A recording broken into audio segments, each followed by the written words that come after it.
Hello दोस्तों, स्वागत है आपका हमारे channel thought of the day में। आज मैं आपके लिए एक और नई कहानी लेकर आया हूँ। ये कहानी भी महात्मा बुद्ध के जीवन से ही ली गई है। तो बिना किसी देरी के कहानी को शुरू करते हैं। दोस्तों, आज की जो कहानी है उसका जो टाइटल है वो होने वाला है जीवन में शांति का मार्ग क्या है।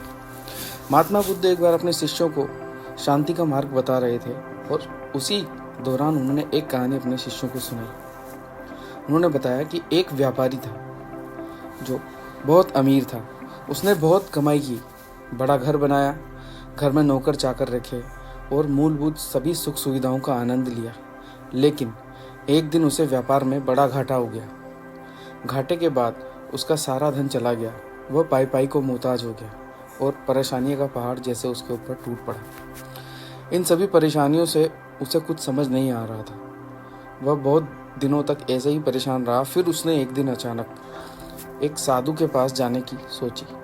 तो वह एक साधु के पास गया और साधु से जाकर बोला, हे साधु महाराज, मेरे साथ ऐसा ऐसा। उसने अपनी पूरी घटना साधु को सुनाई और उनसे बोला कि आप मुझे शांति का मार्ग सुझाइए, क्योंकि अब मेरा जीवन शांत नहीं है। मैं दर दर भटके खा रहा हूँ और पाई पाई को मोहताज हूँ। तो साधु ने जब उसकी कहानी सुनी तो साधु ने उससे बोला कि तुम्हारा क्या नुकसान हुआ है। तो व्यक्ति ने बताया, व्यापारी ने उसे बताया कि मेरा सब कुछ बर्बाद हो गया। तो साधु ने बोला, जब तुम्हारा जन्म हुआ था तब तुम क्या लेकर आए थे। तो व्यापारी बोला कि हे साधु महाराज, जब जन्म होता है तो कौन क्या लेकर आता है, तो फिर तुम परेशान क्यों हो कि मेरे पास बिल्कुल धन नहीं है, मैं अपने परिवार का गुजर बसर कैसे करूं। तो साधु मुस्कुराया और बोला कि इसकी चिंता करने की ज़रूरत नहीं है। अब तुम मुझे ये बताओ, जब तुम यहाँ से जाओगे तो तुम अपने साथ क्या लेकर जाओ। तो व्यापारी बोला, मैं अपने साथ कुछ नहीं लेकर जाऊँगा।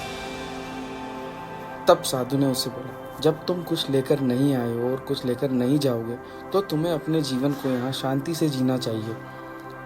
तो बोला कि लेकिन मुझे अपने परिवार की गुजर बसर के लिए कुछ तो करना पड़ेगा महाराज। तो साधु ने उसे बोला कि तुम्हें अपने पुरुषार्थ का इस्तेमाल करना होगा।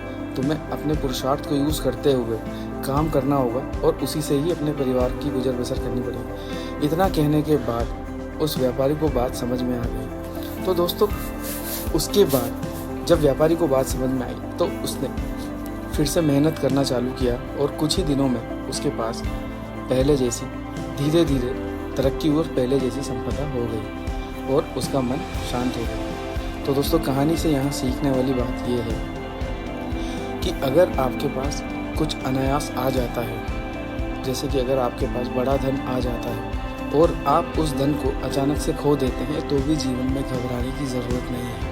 अपने आप को अशांत मत रखिए। अगर आपको काम करना आता है और काम करना जानते हैं तो आपको कहीं पर भी जीवन में रुकना नहीं पड़ेगा। और अगर आप काम करते रहते हैं तो हमेशा आपका मन शांत रहेगा। उम्मीद करता हूँ आपको आज की ये कहानी बहुत पसंद आई होगी और इससे आप एक बात ज़रूर सीख सकते हैं कि जीवन में शांति का सिर्फ एक ही मार्ग है कि आपको अपना कर्म करते रहना है और हमेशा प्रसन्न रहना है। तो दोस्तों, आज के लिए इतना ही। हम आगे भी ऐसी ही कहानी आपके लिए लेकर आते रहेंगे। जय हिंद, जय भारत, जय श्री राम।